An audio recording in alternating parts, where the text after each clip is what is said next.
quick because I just got off the phone with one of my friends.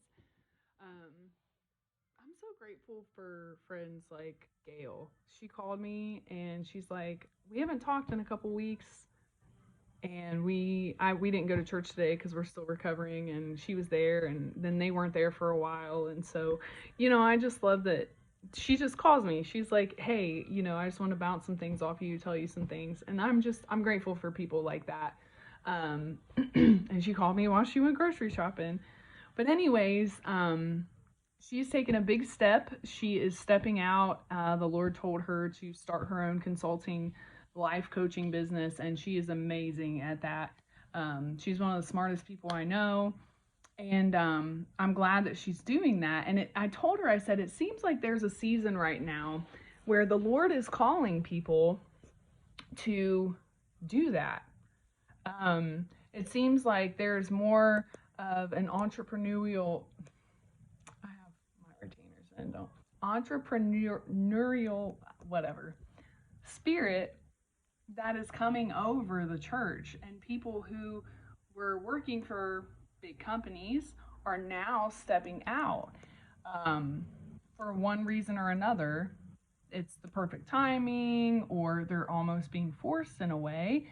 um, and so it's kind of interesting that I it's almost like God's forcing people to do what he's called them to do in this time. But here's the thing, and he told this, I spoke this over a friend the other day. The Lord is just like the enemy has people in power, the Lord wants people in power, okay? That's how we get things to change, right? Like, why is there not a Christian social media site where Christians can go and let everything out without fear of being, I mean, there's all kinds of other things like, so anyways, that's just my thoughts on that.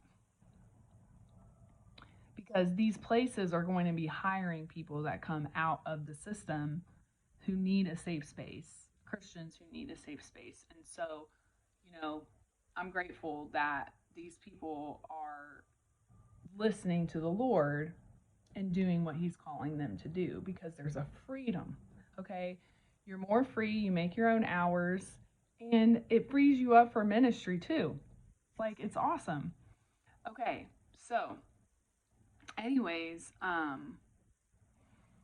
she was talking about how she's leaving on good terms. She has no, like, real, I mean, she's not leaving because they're forcing a mandate on her. But I ask, I'm like, is that something that's, I'm like, is that something that's coming? And she said, the writing's on the wall. And I thought, oh my gosh, I never even thought about that. I literally did a teaching last night on the writing on the wall in Daniel chapter 5. And it's funny that I've heard Christians and non Christians, and I mean, people who are like, I would say anti Christian, use that phrase, the writing's on the wall. Where did that come from? That came from a Bible story. I would call it historical reference, but it came from a Bible story. Okay? So let that just sink in, number one. Number two, anytime that someone sees the writing on the wall, what happened to the king? He crapped his pants, remember? So I'm thinking about that, and it was just like a revelation in itself to me about how, as a society, we are turning, sadly, there are many people turning from God. Many people will say they believe in God, but they also believe that you can pick whoever you want and you're still going to get to heaven. No, there is a false sense, there is a false security blanket going around when people die. They think everybody goes to heaven, and that's not the case.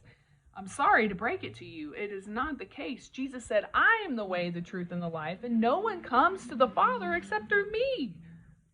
Jesus said that. You can't pick and choose what parts of the Bible you want to believe, okay?